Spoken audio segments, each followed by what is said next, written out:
कि एक तो पोएट्री में सब्सटेंस बहुत है और एक नई आवाज़ है, बुलंद आवाज़। शायरी मैम मेरी शुरुआत आप यूँ कह सकते हैं कि बचपने से ही हुई। पापा में अम्मी मेरे पीछे हैं तो पापा मेरे आगे। तो ये सारी चीज़ें शुरू से हमारे यहाँ बचपन से ही। Ghazal is like essentially a romantic thing. Ghazal की बाय डेफिनिशन वी से कि ग़ज़ल में हम महबूब से बात कर रहे हैं। अमीर ज़ादों से दिल्ली के मिल न ता मक़दूर कि हम गरीब हुए हैं इन्हीं की दौलत से। क्या बात! जो देखता हूँ वही बोलने का आदी हूँ। मैं अपने शहर का सबसे बड़ा फसादी हूँ।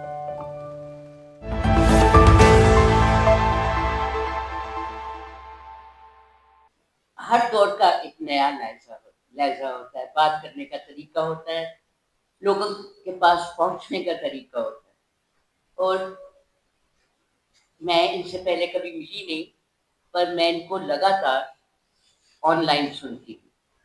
क्योंकि एक तो पोएट्री में सब्सटेंस बहुत है और एक नई आवाज़ है, बुलंद आवाज़ है। मैं सबसे पहले पूछना चाहूँगी कि ये कविता का रास्ता कैसे शुरू हुआ? आप कैसे? बहुत बहुत शुक्रिया मैम। मैं सबसे पहले तो शुक्रिया अदा करना चाहता हूँ आईडीसी का और उनके तमाम अरकान का कि उन्होंने ये खूबसूरत मौका फराहम किया आप हजरात से रूबरू होने का। बिलखुसूस डॉक्टर प्रमोद साहब का कि उन्होंने किसी तरीके से आइडेंटिफाई किया और मुझे मदऊ किया।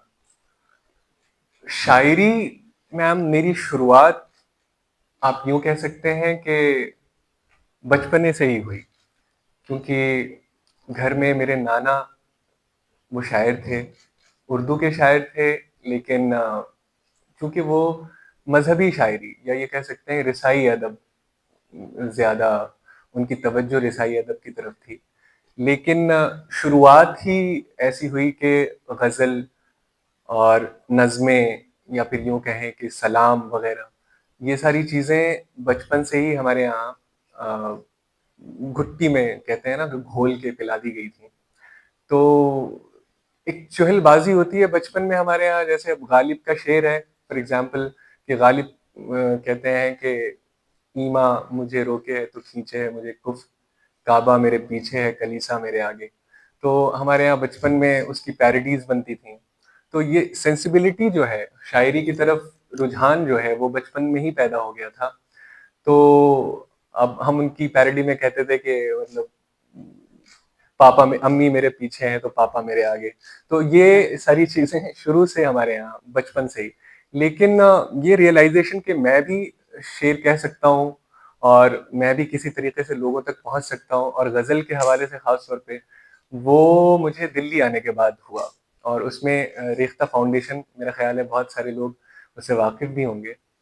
तो उसका असर, उस मूवमेंट का असर बहुत रहा मेरे ऊपर, क्योंकि रेख्ता ने एक डिजिटल धमाल मैं कह सकता हूँ अगर मेरे लफ्ज़ों में कि डिजिटल धमाल पैदा कर दिया था दिल्ली और उसके अतराफ में।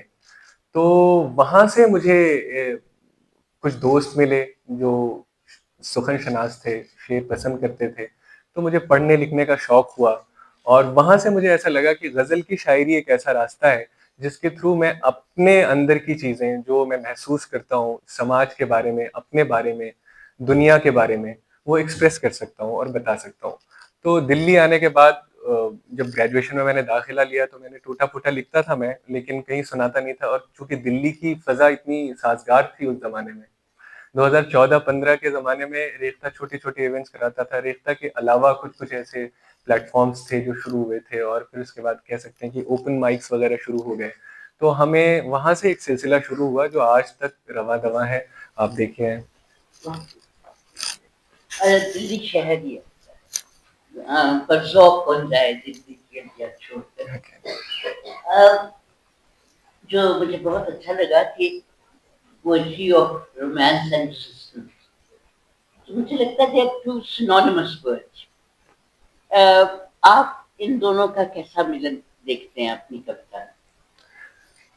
ग़ज़ल की शायरी में मैम एक ख़ास बात ये है कि वो किसी एक थीम को लेकर नहीं चलती। तो उसमें ये है कि उसके जितने शेर होंगे सारे अशार अलग अलग होते हैं। Every couplet is a poem in itself. तो हम उसमें कोई खास चीज देख के नहीं चलते कि हम फला किसी मौजू पर शायरी कर रहे हैं।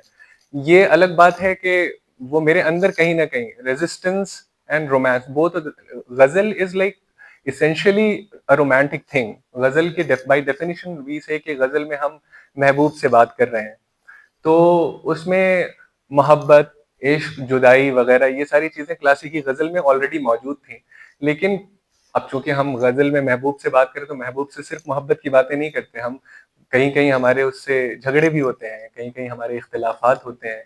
तो आप पुरानी शायरी देखें, 19वीं शताब्दी में मीर तकी मीर कहते हैं कि अमीर जादों से दिल्ली के मिल न ता मकदूर। जितना हो सके दिल्ली के अमीर जादों से मत मिलो। अमीर जादों से दिल्ली के मिल न ता मकदूर, कि हम गरीब हुए हैं इन्हीं की दौलत से।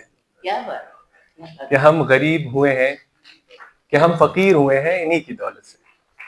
तो ये 18वीं शताब्दी में, 19वीं शताब्दी में इस तरीके के शेर कह रहे हैं। और मीर तकी मीर को हम ये समझते हैं, बाज दफा लोग ऐसे कहते हैं कि वो इश्क के शायर हैं, इश्किया शायरी करते हैं, रोने धोने की शायरी करते हैं। लेकिन चूंकि अगर हम गहराई से पढ़ें तो ये सारी चीजें साइमल्टेनियसली गजल में खास तौर पे चलती रहती हैं। अलग अलग चीजें, अपने अंदर के रुझानात, समाज में जो चीजें चल रही हैं उन सारी चीजों पर तबसरा या उन सारी चीजों पर बातचीत, गुफ्तगू गजल में वो मौजूद थी।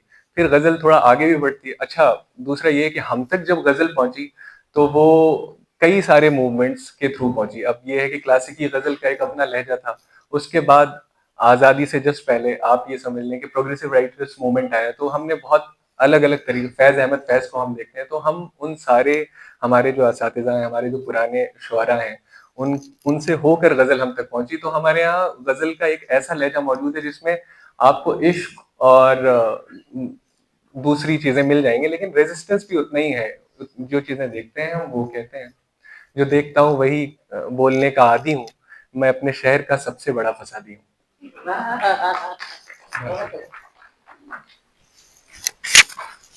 आपने ये बात की अभी फराज साहब का नाम मान लिया, तो एक बार वो जब मैं हम नई नई पत्रकार बनी थी तो वो चंडीगढ़ आया और चंडीगढ़ तो खिल गया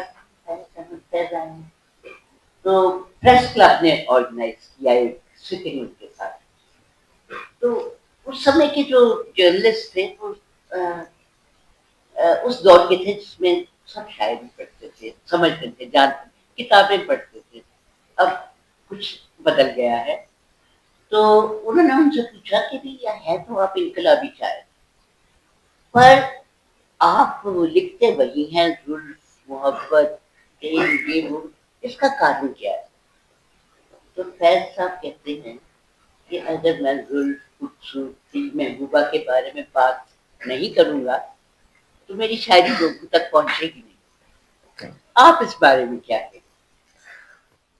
ये तो बिल्कुल सही बात है कि गजल को हम शुरू से चूंकि ऐसे देखते हैं कि उसके इस्तियारे जो हैं उसके वो माशूक से रिलेटेड, या हमारे यहाँ गजल को लेकर एक बहुत वो है कि चूंकि शुरू में ये रहा कि गजल माशूक से बात करने का एक जरिया है, तो उसके इस्तियारे भी उसी तरीके से बने। तो फैज साहब ने एक अपनी राह निकाली कि वो, चूंकि हम ये देखते हैं कि शुरू में वो रोमानी शायर थे, वो ऐसी गजलें आपको मिल जाएंगी जो रोमानियत से भरपूर है।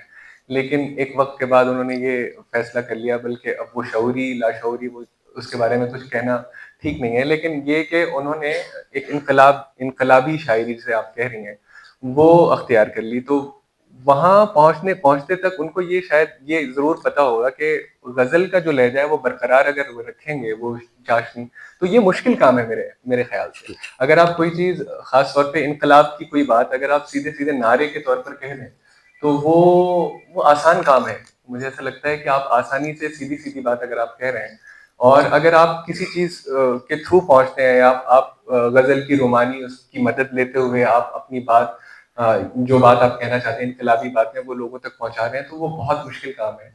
मुझे ऐसा लगता है कि वो बहुत पुख्तगी के बाद आता है और हम भी कोशिश करते हैं कि किसी तरीके से जो हमारी बातें हैं वो पहुँचे और इस्तिआरे चूँकि ग़ज़ल के भी वैसे ही हैं, तो माशूक़ की बात आ ही जाती है।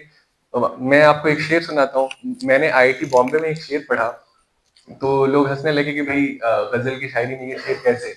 तो मैंने कहा भई कि शेर पहले मुलाहिज़ा कर लें कि शेर था, उसके पहले मतला देख लें।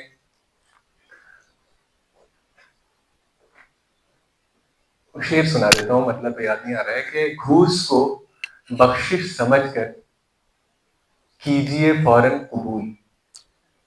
घूस को बख्शिश समझकर कीजिए फ़ौरन कबूल। मैं खिलाता जा रहा हूँ, आप खाते जाइए। ज़िंदगी लेकर जहाँ जाती है, जाते जाइए।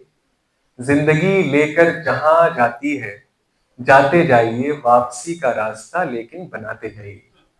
वापसी का रास्ता। तो घूस वाला जो शेर था उसमें लोगों का एतराज रहा कि भाई ये कैसी गजल की शायरी में इस तरीके। तो भाई मैंने कहा कि घूस तो आप अपने माशूक को भी दे सकते हैं, किसी भी किस्म की घूस हो सकती है, वो आप जरूरी नहीं है कि वो सरकारी घूस ही हो। तो वो है कि गजल अपना एक लहजा अख्तियार कर लेती है कुछ वक्त के बाद। तो ये है। ये सुनकर मुझे बड़ा अच्छा लगा कि आप शुरुआत के दिनों में चंडीगढ़ कविता पढ़ने आए थे, अपनी गजल पढ़ने आए थे, उनकी कविता लिखते हैं 2017 में। जी। तो कहाँ पर आपने? अब मुझे वो जगह तो बिल्कुल नहीं याद है। मुझे याद है कि हिंदवी फाउंडेशन नाम से एक बैनर था, जिसके थ्रू जिसके ज़ेरे बैनर एक प्रोग्राम हुआ था, गज़ल की शाम नुमा। तो वो मुशायरा था और वो मेरा मुझे लगता है कि गालिबन पहला या दूसरा ही मुशायरा होगा 2017-18 के नज़दीक। तो चंडीगढ़ पहला शहर है मतलब जहाँ पर मैंने बाकायदा मुशायरे का आगाज़ किया। तो इस हवाले से भी ये बहुत अहम चीज़ है कि और वापस आज दूसरी बार है। जी। बहुत अच्छा लग रहा है कि आप आए हैं और अब लोग बेचैन हैं सुनने के लिए। मैं फिर बद्र साहब को याद करती हूँ, खुदा करे कि ये पौधा सदा हरा ही लगे, उदास हो के भी चेहरा खिला खिला ही लगे। बहुत शुक्रिया।